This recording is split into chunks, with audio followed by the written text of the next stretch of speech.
Olá, hoje a gente vai fazer uma análise de um material fascinante. Character Building.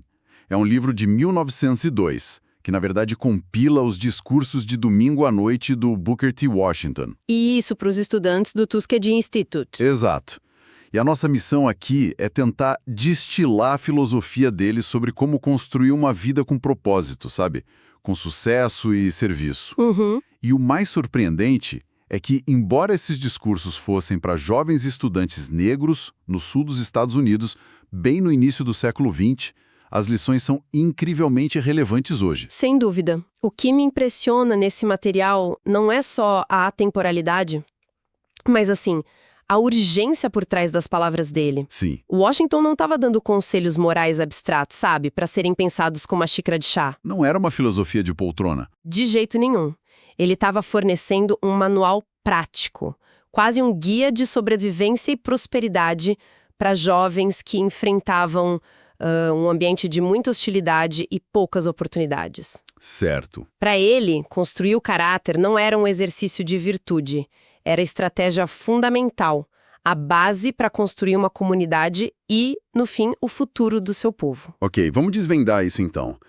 O ponto de partida para ele, a ideia que ele martela sem parar, é uma crítica feroz ao que ele chama de busca da sombra em detrimento da substância. É isso aí. Ele queria que os estudantes se concentrassem na realidade, na solidez, e não na aparência. E os exemplos que ele usa para isso são brutais de tão diretos, ele não mede palavras. Não mesmo.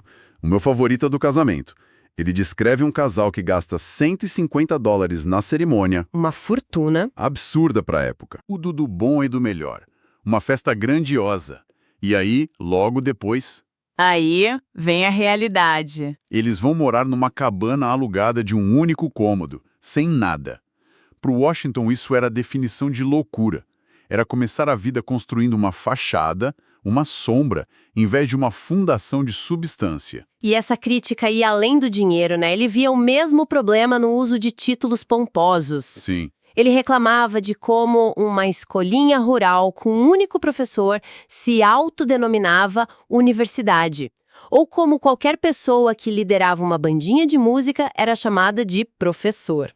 ele via isso como uma tentativa de obter respeito por um atalho, por um rótulo, em vez de conquistar com realizações concretas, sólidas. Era a sombra do conhecimento, não a substância. Essa ênfase toda parece quase uma obsessão para ele. Era só uma questão de finanças e, sei lá, honestidade intelectual, ou tinha algo mais profundo ali no contexto da época? Tinha algo muito mais profundo. Se a gente conecta isso ao quadro geral, Washington acreditava que o único caminho para o progresso real, duradouro, da comunidade negra passava pela estabilidade econômica e pela propriedade. Ter terra, ter uma casa, um negócio... Exatamente. Cada dólar gasto numa carruagem alugada para impressionar os vizinhos era um dólar que não ia para a entrada de uma casa. Cada pingo de energia gasto, sustentando um título falso, era energia que não era usada para dominar uma habilidade de verdade. Faz sentido. Para ele, a tal virtude da simplicidade não era sobre ser pobre, era sobre ser estratégico. Era entender que a força de verdade vinha de uma base econômica real, não de uma imitação superficial do sucesso. E ele trazia essa filosofia para conselhos super práticos do dia a dia como jeito de se vestir. Nossa, muito. Ele era muito específico, né? Evitar roupas chamativas, joias baratas. Ele chega a descrever os anéis de latão que quase se pode cheirar. É uma imagem forte. O foco, segundo ele, não devia ser impressionar, mas sim a limpeza impecável, o bom estado das roupas e a modéstia. Isso mesmo, porque, para ele, a sua aparência devia refletir a sua realidade, não uma fantasia. A honestidade começava no espelho.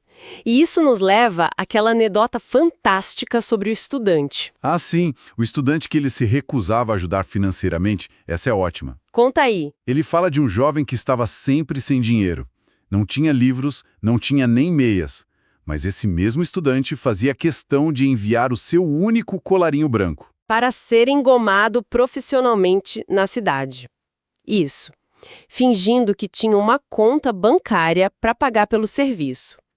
A resposta de Washington foi curta e grossa. Aprenda a lavar seus próprios colarinhos. E essa frase resume todo esse primeiro pilar. Não era sobre a tarefa de lavar. Era sobre a desonestidade fundamental de projetar uma imagem de prosperidade que não existia. E gastando o pouco que tinha nisso. Exato. Gastando recursos que deveriam ir para o essencial, como os livros. Para Washington, a honestidade consigo mesmo era o alicerce de tudo. Viver dentro das suas posses e focar em construir algo real. Uma poupança, uma habilidade, as paredes de uma casa, era infinitamente mais poderoso do que qualquer sombra de sucesso. A substância, com o tempo, criar a própria reputação. Uma reputação que não pode ser comprada nem falsificada. Entendido. Então a base é essa honestidade material e pessoal. Mas uma fundação sólida não serve de nada se a mentalidade de quem constrói em cima dela é de derrota, certo? Como ele abordava essa parte interna, a atitude? Você tocou no ponto central da transição. Para Washington, a atitude era a argamassa que unia os tijolos da substância. E a atitude número 1 era o otimismo. Mas não um otimismo bobo, né? Não. Um otimismo ativo, estratégico, uma ferramenta. Ele usa aquela metáfora dos dois lados da vida. É brilhante de tão simples. Sim, ele descreve duas pessoas acordando numa manhã chuvosa, sombria. Uma olha pela janela e só reclama. Da lama, do tempo fechado, da melancolia, de como o dia está arruinado. Enquanto a outra pessoa, olhando exatamente a mesma cena, admira a beleza das gotas de chuva nas folhas, pensa no frescor que a água está trazendo para as flores, para a terra. E a conclusão dele é direta. Totalmente. A pessoa que busca o lado positivo, o lado encorajador, é a que realiza coisas no mundo. A que foca no lado sombrio, desanimador, se torna o que ele chama de força negativa. Alguém que não só se paralisa, mas que drena a energia de todo mundo ao redor. Isso. Mas aqui surge uma questão delicada. Para uma comunidade que enfrentava a pobreza extrema, violência, discriminação sistêmica, essa mensagem de "seja otimista" não corria o risco de soar como uma negação da realidade, quase como culpar a vítima por não ter uma atitude positiva. É uma pergunta crucial e que os críticos do Washington fizeram na época e ainda fazem. Mas quando você lê os discursos, fica claro que o otimismo dele não era ingênuo. Ele não estava dizendo "finja que os problemas não existem". De forma alguma. Ele dizia, reconheça os problemas, mas foque sua energia limitada naquilo que você pode construir, em vez de gastá-la lamentando o que não pode controlar. Era uma estratégia de alocação de recursos mentais e emocionais. Entendi. O pessimismo, por mais justificado que fosse, era um luxo que eles não podiam se permitir, porque levava à inércia. O otimismo era o combustível para a ação, uma forma de autocapacitação radical num mundo que tentava lhes negar qualquer poder. E é aqui que a coisa fica realmente interessante. Ele vai além e diz que os próprios obstáculos, a falta de dinheiro, o preconceito, as dificuldades, não eram maldições, eram oportunidades disfarçadas. Sim, o capítulo Don't Be Discouraged, Não Se Desanime, é central para essa ideia. Ele argumentava que um jovem que começa a vida com tudo na mão, com dinheiro e privilégios, na verdade, está em desvantagem. Em desvantagem. Por quê? Porque ele nunca desenvolve os músculos do caráter. Já o jovem que precisa superar a pobreza, que precisa ser engenhoso para conseguir estudar, que precisa lutar contra o preconceito, esse jovem, segundo Washington, está desenvolvendo força, perseverança, autoconfiança. Cada obstáculo superado era um degrau. Exato, um degrau na construção de uma pessoa inquebrantável. E essa mentalidade de superação precisava se traduzir em ação e em responsabilidade individual. A anedota que ele conta sobre o estudante que vê fumaça é perfeita para ilustrar isso. Ah, sim. Ele descreve um aluno que, ao passar por um dos prédios do campus num horário incomum, nota um fiozinho de fumaça saindo de uma janela. A reação normal poderia ser: isso não é problema meu. Alguém vai cuidar disso. Isso. Mas esse estudante não fez isso. Ele entrou no prédio e investigou andar por andar, cômodo por cômodo, até se certificar de que não havia um incêndio começando. Ele assumiu a responsabilidade pela segurança de um bem que era de toda a comunidade, mesmo sem ninguém ter pedido. E Washington contrasta essa atitude com outra história, a de um recado. O do visitante na estação de trem? Essa mesma. Um recado que precisava ser entregue para buscar um visitante importante na estação. O bilhete foi passado de mão em mão, cada um achando que o próximo se encarregaria. E ninguém assumiu a responsabilidade final. A mensagem chegou tarde demais, e o visitante ficou lá, esperando na estação. É a diferença gritante entre fazer parte de um processo e se sentir dono do resultado. Essa é a distinção-chave. A diferença entre fazer o mínimo para não ser punido e ter a iniciativa de garantir o sucesso. Certo. Washington dizia que o mundo está sempre em busca de pessoas que entregam resultados, não desculpas. Ele aconselhava aos estudantes a fazerem $1 de trabalho por 50 centavos de pagamento. O que hoje soaria como um conselho para ser explorado. Exato, mas a lógica dele era outra. Não era sobre trabalhar mais por menos dinheiro para sempre. Era sobre se tornar tão valioso, tão indispensável, que o seu avanço se tornaria inevitável. Era sobre adotar uma mentalidade de dono, sabe? Agir como se o sucesso daquele lugar dependesse diretamente de você. Essa mentalidade de dono que você mencionou parece a ponte perfeita para o próximo ponto dele, que era a importância literal de ser dono de algo, começando pela própria casa. Como essa filosofia de substância e iniciativa se materializava em ações concretas. Para ele, o lar era o epicentro da construção do caráter e da comunidade. A propriedade era fundamental. E ele era incrivelmente prático sobre isso. Não era um sonho distante.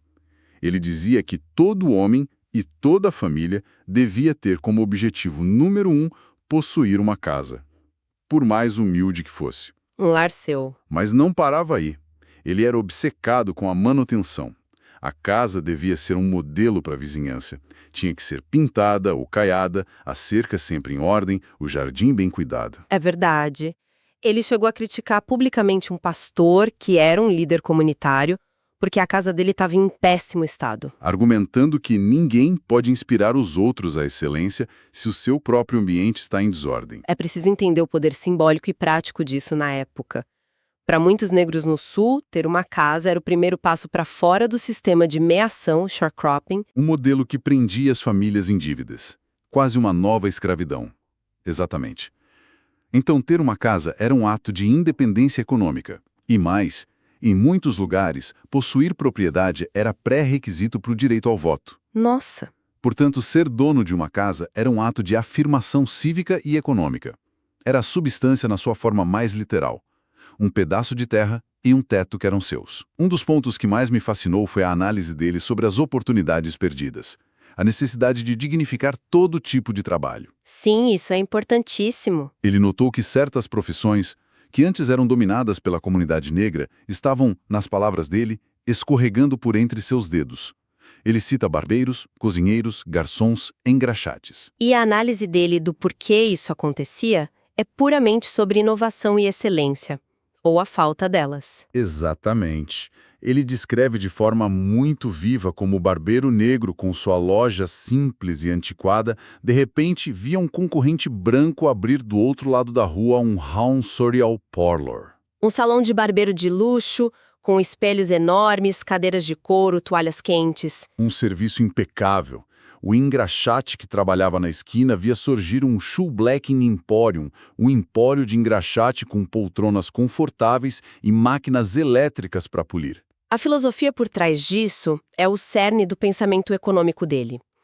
Para Washington, não existia trabalho menor ou inferior. Não mesmo. Qualquer trabalho, qualquer um, quando executado com inteligência, com habilidade, com padrão de excelência, se transformava numa arte, numa profissão digna e, mais importante, numa fonte de poder econômico. A falha não estava no tipo de trabalho, mas na estagnação. Exato. A falha, como ele diria, em colocar cérebro no trabalho. Ao não inovar, ao não tratar o ofício com a seriedade de um negócio, a comunidade estava perdendo monopólios econômicos que eram vitais. E todo esse esforço, construir substância, ter iniciativa, dignificar o trabalho. Tudo isso culminava num pilar final, que para ele dava sentido a tudo, o que ele chamava de o evangelho do serviço. Esse era o propósito final. A educação e o sucesso individual não eram o objetivo em si, eram ferramentas. A missão do Tuskegee Institute era muito clara. Os estudantes recebiam ajuda e educação para que, por sua vez, pudessem sair dali E, ajudar outros. isso mesmo, a educação era vista como uma confiança sagrada.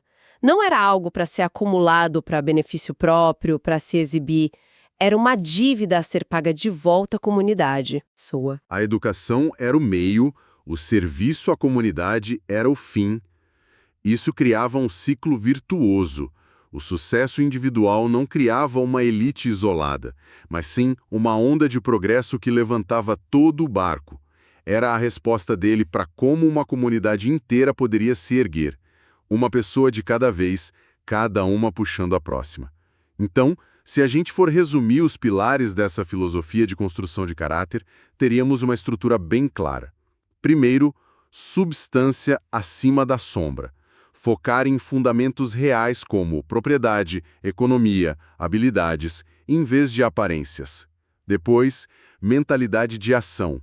Cultivar ativamente o otimismo, a responsabilidade pessoal e a iniciativa como os motores que impulsionam o progresso, transformando obstáculos em oportunidades. Em terceiro lugar, a elevação pelo trabalho. Dignificar todas as formas de trabalho, aplicando inteligência, inovação e excelência para criar independência econômica e poder. E, finalmente, o propósito do serviço.